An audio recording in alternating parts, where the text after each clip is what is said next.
สบายดีพี่น้องหมดสุขุสุคนเด้ออ้นว่าสิไปตลาดพี่น้องเลย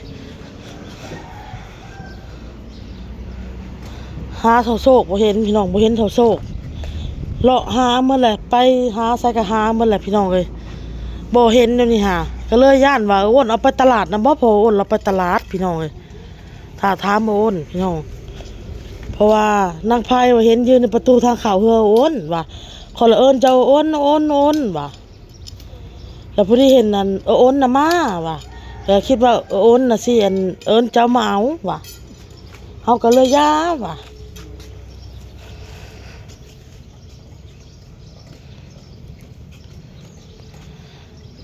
ในย่านไปตลาดก็อ้นใหญ่บัดนี้ฮะพี่น้องเอ้ย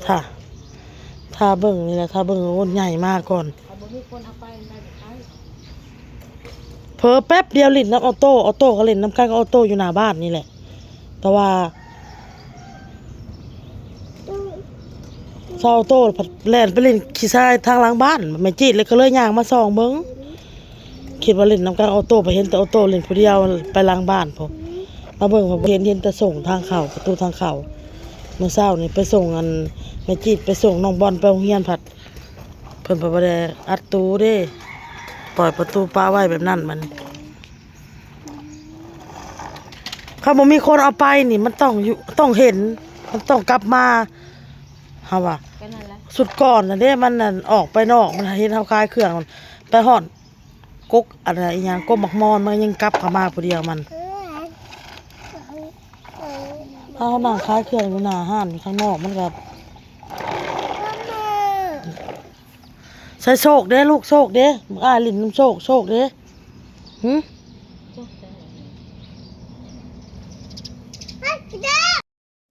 เห็นแล้วพี่น้องเอ้ยบาทนี่ ร้องอกร้องใจโอ้ยมึงอยู่ไซเดโชคเอ้ยไม่เท่าห้องวากอยู่พากันนำหาโอ้ขี่รถเลาะหาพุ่นเลาะไปทางเบื้องพุ่นกับไปเลาะทางเบื้องพี่กับไปเขาไปเลาะอยู่ในเขาไปเบิ้งอยู่ในน้องสะนะพี่น้องเอ้ยมึงลงน้องบ่หรือว่าอะไรวะอ้นใหญ่ไปนำไปตลาดพี่น้องเอ้ยขอยก็จะได้ไปตลาดตะลี่ซื้อเครื่องมาขายขอยก็ได้หมดแหละจักสิไปหาทางใดพี่น้องเอ้ยเลาะหาก็เลาะหามาเลยคนน้อยๆนะ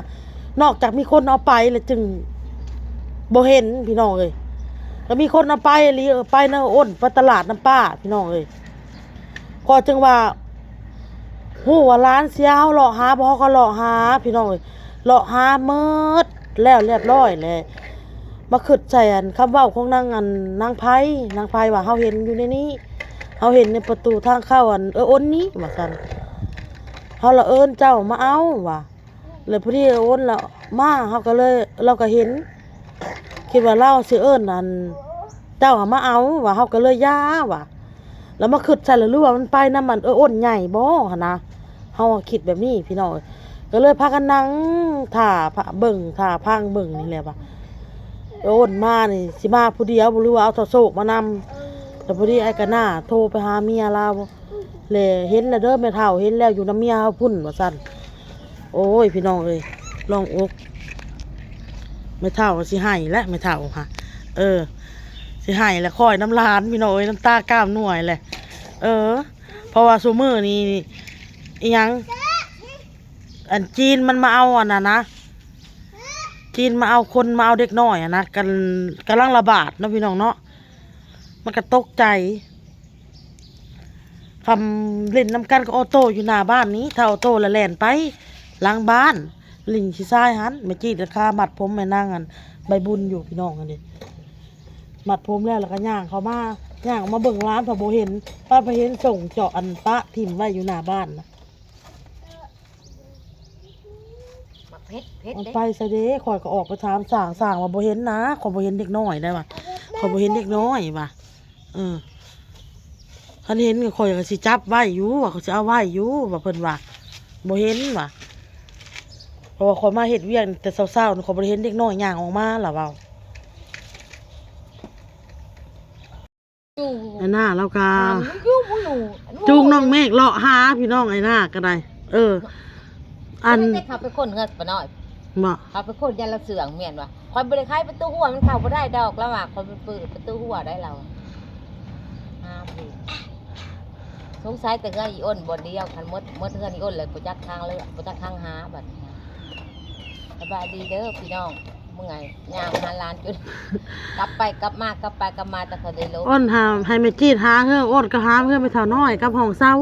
อ้นน่ะขี่รถเลาะไปทางพุ่นแล้วก็เลาะไปทางพี่น้องเอ้ยไม่เท่าก็ขึ้นค่อยแล้วพี่น้องเอ้ยขึ้นเงางอยอยู่ค่อยน้ำลาน จังหายแล้วสับอ้นไปตามหาน้องออโต้กับอันน้องบอลตอนนั้นแหละแม่ถามพระวันก็บ่เห็นบ่ฮู้ว่า เวลาเขาไปใส่ ไปเล่นว่าวพุ่นแหล้ววันนี้ว่าวมันตกบัดนี้ เออ ว่าวมันตกแล้วก็ไปนำเอาว่าวบัดนี้พาเอาน้องไปนำเอาว่าวผู้น้องสะพากน้องสะไปผู้พวกแถวกกพักขมิกผู้นา เออ เฮาก็บ่ถามกันเขานี่เห็นเขาแล่นไปแล่นมาอยู่ในแถวนี้พวกเฮ็ดเรือนไว้เท่านี่นะแล้วมาโอ้ยเขาก็ใส่อ้ายเพิ่นเป้งเลยเอาน้องไปเด็ดขาดเลยเฮาว่าอย่าพากันไปโลโลเลกๆเจ้าบ่ย่านเขาจับไปตอนบีเฮาว่าปาดเอาตับเอาไตไปขายเจ้าบ่ย่านบ่เฮาว่า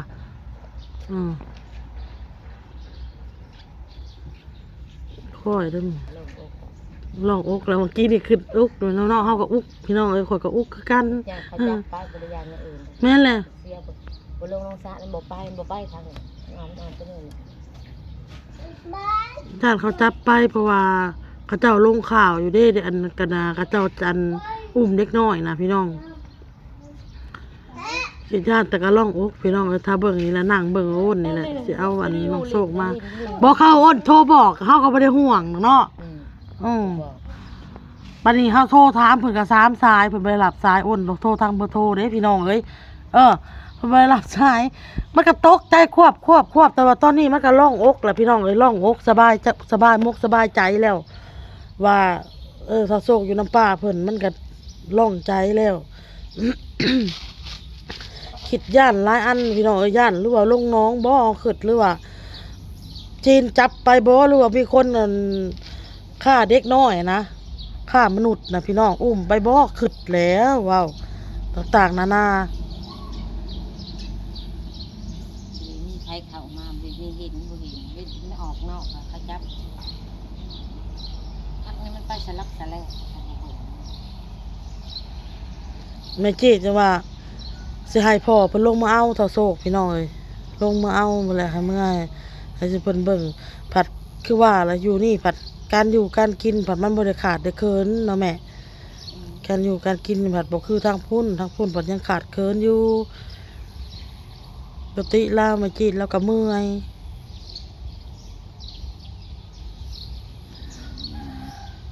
ขาดเคินก็เฮ็ดได้พ่อแม่บ่ได้ทันได้เฮ็ดเวียกเฮ็ดงานก็มาเอาลูกนี่แหละซอยกันเฮ็ดเวียกเฮ็ดงานแล้วก็จึงมาปะมาไว้บ่ได้เฮ็ดก็มาเอาไปเลี้ยงซอยกันก่อนการเลี้ยงเด็กน้อยคนหนึ่งมันบ่แม่นง่ายๆมันเมื่อยพี่น้องเ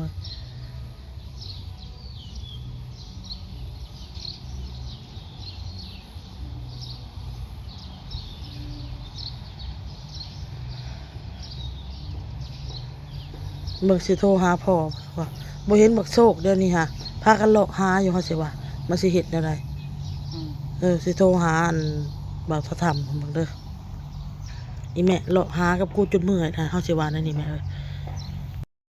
แล้วเลี้ยงเด็กน้อยพี่น้องเอ้ยบ่ให้ขาดสายตาเพิ่นว่าลองใจแล้วพี่น้องเอ้ยบัดนี้นะต้นก็สิไปตลาดพี่น้องเอ้ยพากันเลาะหาหลานมื้อเช้านี่โทรหาพ่อเพิ่นเลยเจ้าพากันเบิ่งแนวใดเพิ่นว่าเบิ่งแนวใดแล้วกับปะให้มันเล่นแล้วเล่นอยู่ในหน้าบ้านแล้วเล่นปกติอะไรพี่น้องของเด็กน้อยเนาะพระสิคิดว่ามันสินี่แหละเด็กน้อยเพิ่นว่าให้เบิ่งบ่ให้ขาดสายตาให้เบิ่งจบเจือแม่จีดก็คอยน้ำร้านสิให้น้ำร้านแล้วบาดนี้ไอ้หน้าส่งกระลิ่งมาเห็นรูปบักโชคอยู่นำโอนโอ้โกยพี่น้องเอ้ยปานได้ขึ้นสวรรค์ชั้นฟ้ามีแฮงได้ลงอกแล้ว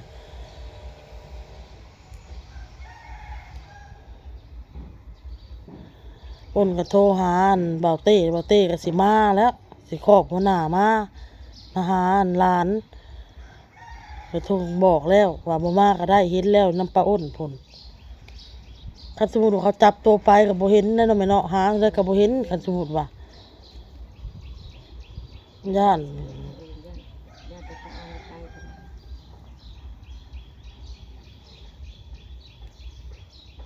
บักกันมันบริย่านคนไปน้ำพายมันก็ ไปน้ำพายเราก็ไปถ้าโศกเราบ่ได้ย่านคนพี่น้องเอ้ยบ่คือออโต้ได้ออโต้นี่มีทางสิได้ไปออโต้แม่มันบ่ไปได้ออโต้น่ะมันก็เป็นล้อๆถอยๆล้อๆแล้วก็คัดเจ้าแบบว่าพยายามแฮงอยากเอาไปแฮงแบบนั้นแฮงบ่ได้ไปเลย นอกจากออยเอายั่วเอาออโต้บ่ได้ไปนำไปง่ายๆพี่น้องเอ้ยออโต้น่ะนอกจากขนาดไม่เท่านี่นะยังให้แม่นี่แบบเอาอันอุ้มขึ้นรถให้แม่นี่โจมขึ้นรถจึงไปปั่นขึ้นรถนั้นไม่เท่าอ่ะโอนกับแม่เมาแต่โซเลกันทางหน้าพี่น้องเอ้ยมาทางหลังบัดนี้เท้าออโต้กับน้องใบบุญพากันเล่นน้ำซิ่งเซิ่งเตาฟืนเตาไฟเปียกหมดพี่น้องแล้วก็ทางในอันโตเฮือนนี่ก็เปียกหมดได้พี่น้องเอ้ยทางในหันสิ่งทางในก็เปียกเอาน้ำสีดเข้าไปเลยหาเวียกให้ไม่เท่าคักน้ำมีแต่ผูกคักโอนก็สิไปตลาดต่อพี่น้องเลยไปหาซื้อเครื่องซื้อของมาขายนี่แหละเอาคลิปนี้ก็ลาพี่น้องเด้อพ่อกับคลิปหน้าพี่น้องสบายดีพี่น้องเบิ่งหัวเปียกมันหยอดลิ้นน้ำพี่น้องโอนเปลี่ยนส่งเปลี่ยนเสื้อให้